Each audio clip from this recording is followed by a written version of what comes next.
Good morning, नमस्कार। स्वागत है आपका हमारे चैनल जीएस स्टडी 94 में। और दोस्तों, मैं यश। तो दोस्तों, आज जनसत्ता का एडिटोरियल है। आज बहुत ही महत्वपूर्ण विषयों पर बात की जाएगी। यहाँ देखिए, इस बार रहेगी सत्ता विरोधी लहर भी।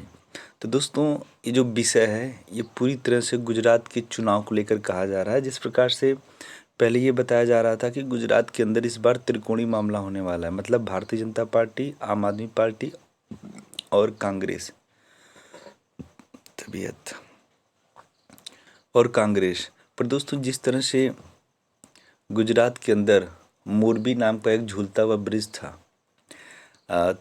30 तारीख को कोलैप्स कर गया, ढह गया। उसके बाद आप देख सकते हैं कि अब सारी चीज़ें बदल चुकी हैं। ठीक है, अब कहा जा रहा है कि लड़ाई दो में है, आम आदमी पार्टी है। त्रिकोणीय सट के देखिए, दो लोगों के बीच में हो गया है, एक भारतीय जनता पार्टी है। पहले कुछ लोग ये भी कह रहे थे कि आम आदमी पार्टी बहुत अच्छा लड़ेगी इस राज्य में, क्योंकि जिस प्रकार से उसने लोगों के बीच में जाके अपनी योजनाओं के बारे में बताया है, जो उसने दिल्ली में अचीव किया है, जिस प्रकार से शिक्षा के क्षेत्र में, ठीक है, महिलाओं की सुरक्षा को लेकर, ठीक है, वहाँ के सरकारी विद्यालयों का जो प्रोफार्मा था उसे बताकर, बिजली को लेकर आप देखे होंगे कि इस समय गुजरात में बिजली सर्वाधिक, मतलब क्या बोलते हैं इसको, सर्वाधिक दरों वाले राज्यों में शामिल हो गई है। देखिए, यहाँ पे लिखा भी है। ठीक है, और आम आदमी जो है दोस्तों परेशान है, जो किसान है, जो मजदूर है, वो परेशान है। तो वो कहीं ना कहीं देख रहा है कांग्रेस की तरफ या तो आम आदमी पार्टी की तरफ। तो इस समय जो भी चाहे न्यूज़ चैनल हो, चाहे प्रिंट मीडिया, जिसके माध्यम से भी जानकारी मिल रही है, आम आदमी पार्टी वहाँ पे बहुत ही अच्छा कर सकती है। तो आज का जो है कंटेंट यही है कि इस बार रहेगी सत्ता विरोधी लहर भी। पिछले कई सालों से आप देख रहे होंगे कि भारतीय जनता पार्टी गुजरात के अंदर सत्ता पर काबिज है, पर इस बार हो सकता है कि सेंध लग जाए। तो सेंध लगने का पीछे कारण क्या है, आखिर क्या कारण की सत्ता विरोधी लहर चल रही है, उसके बारे में आज हम यहाँ पे चर्चा करेंगे। देखिए, पहले यहाँ पे देखिए, पहला तो नरेंद्र मोदी खुद हैं। ये देखिए, भारतीय जनता पार्टी के पास प्रधानमंत्री के रूप में एक तुरुप का पत्ता है। वे 2001 से 2014 तक गुजरात के मुख्यमंत्री रहे हैं। वे 8 साल पहले यह पद छोड़ चुके हैं, लेकिन उनके गृह राज्य में समर्थकों के बीच उनका जादू अब भी कायम है और उनकी राजनीतिक विश्लेषकों का मानना कि आगामी चुनाव परिणाम में प्रधानमंत्री की भूमिका अहम होगी। तो कहने का मतलब ये है कि जिस प्रकार से वहाँ के राज्य के लोग हैं, वो बहुत ज़्यादा प्राथमिकता देते थे। ठीक है, एक भरोसे की बात हुआ करती थी तो नरेंद्र मोदी के ऊपर हुआ करती थी। अब इसमें बता दें, रिसेंटली में जो वहाँ के मुख्यमंत्री हैं ना, उनको बहुत कम लोग जानते हैं, क्योंकि एक तरह से आप कह सकते हैं कि ये भी मॉनिटरिंग किए जा रहे हैं। ठीक है, भारतीय जनता पार्टी के जो शीर्ष नेता हैं, चाहे अमित शाह हो, चाहे मोदी हो, इनके माध्यम से वो रेगुलेट होते हैं। वो जो कहते हैं वो करते हैं, किसी से छुपा नहीं है, यही सच्चाई है। ठीक है, तो ये चीज़ें भी कहीं ना कहीं असर डालेंगी इस बार के चुनाव में, कि बस इनको बना दिया गया है मुख्यमंत्री, पर ये स्वतंत्र होकर अपने फैसले नहीं ले सकते हैं, कुछ अलग सी योजनाएं लॉन्च नहीं कर सकते हैं जब तक ऊपर से हाई कमान से आदेश नहीं आएगा। तो ऐसी तमाम तरह के भी आरोप प्रत्यारोप इन पर लग रहे हैं। दूसरा है दोस्तों, बिल्किस बानो मामले के दोषियों को सज़ा पूरी होने से पहले माफ़ी। आपने देखा होगा कि देखिए, यहाँ से पढ़िए, गुजरात को संघ परिवार के हिंदुत्व की प्रयोगशाला माना जाता है। ठीक है, बिल्किस बानो सामूहिक दुष्कर्म और हत्याकांड में दोषी ठहराए गए लोगों की सज़ा कम करने का असर बहुसंख्यक और अल्पसंख्यक समुदाय के लिए अलग अलग रहेगा। तो जो मुसलमान हैं, जो इस घटना से बहुत ज़्यादा आहत थे, उन्हें यह भरोसा था कि बिल्किस बानो में जितने भी दोषी हैं, उन्हें जो भी सज़ा दी गई है सुप्रीम कोर्ट के द्वारा, ठीक है, वो आगे तक रहेगी। पर आप देख सकते हैं किस प्रकार से बहुत पहले ही उसमें फेरबदल करके चीज़ों को, कह सकते हैं, अलग कर दिया गया है, उनकी सज़ाओं को कम कर दिया गया है।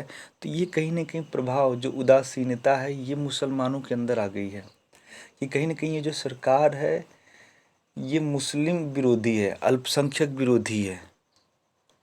ठीक है, इस प्रकार के जो है कि चीज़ें गूंज रही हैं, जिसका बहुत ज़्यादा खामियाजा भरना पड़ेगा भारतीय जनता पार्टी को। उसके बाद है सत्ता विरोधी लहर। भाजपा 1998 से 24 साल से गुजरात की सत्ता में, और राजनीतिक विश्लेषकों के अनुसार समाज के कुछ वर्गों में उसे लेकर असंतोष उपजा है। राजनीतिक जानकार हरि देसाई के अनुसार लोग मानते हैं कि महंगाई, बेरोजगारी और अन्य बुनियादी मुद्दों का भाजपा के इतने साल के शासन के बाद भी कोई हल नहीं। तो देख सकते हैं एक लंबे समय से जिस तरह से काबिज है सत्ता में भारतीय जनता पार्टी, फिर भी वहाँ के कुछ लोग हैं जो पूरी तरह से असंतुष्ट हो चुके हैं। वो देखते हैं कि बेरोजगारी इतनी बढ़ रही है हमारे राज्य में, महंगाई इतनी बढ़ रही है, इतने सालों से सत्ता में काबिज होने के बाद भी यदि आप इस समस्या से हमें निजात नहीं दिला सकते तो हम स्वतंत्र हैं किसी दूसरे विकल्प के लिए। और विकल्प आपके सामने चाहे कांग्रेस हो चाहे आम आदमी पार्टी हो। क्योंकि दोस्तों आम आदमी पार्टी को हल्के में मत लीजिएगा। जिस तरह से उन्होंने पंजाब के अंदर सरकार बनाई वो काबिल तारीफ़ है।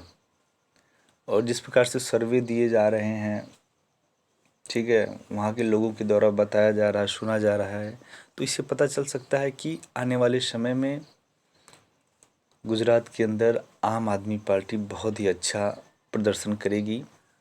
क्योंकि उसने, जानते हैं क्या है, जो बुनियादी ज़रूरत होते हैं इंसानों की, बिजली हुआ, पानी हुआ, मकान हुआ, शिक्षा हुआ, रोज़गार हुआ, महिलाओं की सुरक्षा हुआ, महिलाओं की यातायात की सुविधा के लिए जो भी वुमेन ट्रांसपोर्ट हुआ फ्री करने की बात, ये सारी बातें कहीं न कहीं जानते हैं। और गरीब आदमी को एक सामान्य जो जीवन जी रहा है उसको क्या चाहिए? उसको सबसे पहले आवश्यकता है अपने परिवार के भरण पोषण के लिए, और उसके लिए वो इन्हीं चीज़ों का चुनाव करेगा कि ये चीज़ें मुझे मिलेंगी तो कम से कम मेरे ऊपर जो बर्डन है, जो भार है, वो कम होगा, जिससे मैं अपने परिवार की चीज़ों को और अन्य चीज़ों को अच्छे से संचालित करूँगा। उसके बाद देखिए है मोरबी पुल हादसा। मोरबी में 30 अक्टूबर को पुल गिरने से 135 लोगों की जान चली गई। इस घटना से परेशान और अमीर लोगों के बीच साठगांठ सामने आई है। मतदान के लिए जाते समय लोगों के दिमाग में यह मुद्दा रह सकता है।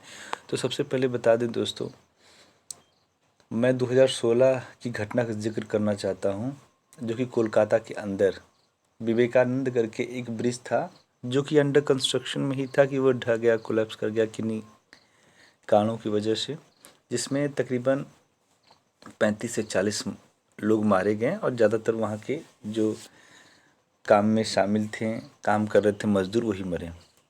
उसके बाद तमाम तरह के लोग बंगाल सरकार को कटघरे में खड़ा करने का प्रयास किए हैं। तमाम तरह की बोली गई कि देखिए किस प्रकार से भ्रष्टाचार के सारे ब्रिज का निर्माण किया जा रहा था और वो ढह गया। और हमारे मोदी जी का ट्वीट आया था उस समय, the bridge has fallen, the bridge has fallen, this is not an act of God, this but an act of fraud. तो आप देख सकते हैं कि जहाँ पे लोगों के अगर ऐसी हृदय विदारक कहीं घटना होती है तो सबसे पहले आप लोगों के बीच में जाइए, लोगों को देखें, एक संतोषजनक बातें करिए। पर उस समय भी दोस्तों राजनीति ही हो रही थी। तो ये जो मोरबी का जो पुल गिरा है दोस्तों, वहाँ की जनता में इतना असंतोष फैल गया है कि कहीं ना कहीं जब चुनाव, चूँकि अनाउंसमेंट हो चुका है कि जल्दी चुनाव होने वाला गुजरात के अंदर, तो वो सारी बातें अपने अंदर लेकर जाएंगे। ठीक है, सारी बातें अपने अंदर लेकर जाएंगे, तब कुछ भी हो सकता है। अब देखिए प्रश्न पत्र लीक और सरकारी भर्ती परीक्षाओं का स्थगित होना। तो गुजरात के अंदर दोस्तों, जैसे उत्तर प्रदेश के अंदर कुछ लोग हैं, महानुभाव लोग, मतलब पेपर पहले बटा नहीं परीक्षा हाल में, इधर पहले ही लीक कर दिया जाता है। कुछ चुनिंदा लोगों को पैसे के बल पे लोगों को बांट दिया जाता है। अब सरकारी नौकरी न होकर दोस्तों, जिसे लगता है 10वीं 12वीं का प्रश्न पत्र का पेपर हो गया है, हाँ भैया दो 500 जो भी 1000 है दो, लो और जाओ लिखो। तो ये समस्या भी कहीं न कहीं हद तक प्रबल हो चुकी है गुजरात के अंदर, जो कि भारतीय जनता पार्टी के लिए बहुत ही मुश्किलें खड़ी कर देगी। उसके बाद है दोस्तों, यहाँ पे देखिए लिखा बुनियादी शिक्षा और स्वास्थ्य सुविधाओं की कमी। जिस चीज़ पे बहुत ज़्यादा फोकस आम आदमी पार्टी के लोग कर रहे हैं वो है दोस्तों शिक्षा और स्वास्थ्य। और किसी से ये सच्चाई छुपी नहीं है, कोविड-19 के दौरान पूरा जो है कि मानता हूँ कि पूरी दुनिया का जो है कि स्वास्थ्य इंफ्रास्ट्रक्चर ध्वस्त हो गया था। पर दोस्तों इस समय भी वहाँ के जो लोग हैं वो खुद कहते हैं कि शिक्षा और स्वास्थ्य को लेकर गुजरात के अंदर बहुत ही गड़बड़ियाँ हैं। सरकारी अस्पताल है तो वहाँ पे जो डॉक्टर्स हैं वो मिलेंगे ही नहीं, ठीक है। और शिक्षा के मामले में भी वही हाल है, न पढ़ाई है न लिखाई है। प्राथमिक स्वास्थ्य केंद्र चिकित्सालयों की कमी ग्रामीण क्षेत्रों में स्वास्थ्य सेवाओं का प्रतिकूल तरीके से प्रभावित करती है। तो जो गांव में जो लोग बसे हैं उनके लिए ज़्यादा ये समस्याएं हैं। सरकार किसी प्रकार से भी उनके ऊपर ध्यान नहीं दे रही। उसके बाद है दोस्तों किसानों का मुद्दा। किसानों का मुद्दा कुछ यूँ है कि सरकार ज़बरदस्ती उनकी भूमि को अधिग्रहण कर रही है, जिससे वहाँ के स्थानीय किसान नाराज़ हैं। तो इसका भी भारतीय जनता पार्टी को बहुत बड़ा खामियाजा भुगतना पड़ सकता है। जो बुलेट ट्रेन बनाई जा रही है दोस्तों, तो सरकार जो है कि कुछ किसानों को मुआवजा भी नहीं दिया गया है, फसलों को नुकसान किया गया है और तुरंत जो है कि हाँ भैया यहाँ जो है कि बनवा दो, बुलेट ट्रेन है फलाना ट्रेन है पहले बनवा दो। फिर है दोस्तों खराब सड़कें। जैसे कि उत्तर प्रदेश में हमारे राज्य के मुख्यमंत्री ने कहा था कि 1 महीने के अंदर प्रदेश भर में गड्ढा मुक्त सड़कें होनी चाहिए। पर सच्चाई आपके सामने है, आए दिन जिस प्रकार से इन गड्ढों की वजह से हजारों सैकड़ों की संख्या में लोगों की मौत हो रही है, उसके जिम्मेदार कौन है? सरकार है। आप ऐसे लोगों को क्यों कॉन्ट्रैक्ट देते हैं जो पैसे बचाने के चक्कर में लोगों की ज़िंदगियों से खेल रहे हैं? मतलब इतनी खराब जो है सरिया सीमेंट ईंटों गिट्टी बालू का इस्तेमाल किया जाता है कि 2 से 3 महीने में पूरी सड़कें उखड़ जा रही हैं। तो ये हाल दोस्तों गुजरात का है। गुजरात के लोगों से वादा किया गया था वहाँ के सीएम के द्वारा। मोदी जी अपने भाषणों में भी बोले थे कि हर जगह पक्का रोड दिया जाएगा, ये किया जाएगा, पर दोस्तों उसके निर्माण में अभी भी बहुत ही समय है। तो इस तरह की जो समस्याएं हैं ये गुजरात के चुनाव को प्रभावित कर सकती हैं। तो आज के लिए इतना ही। नमस्कार, धन्यवाद।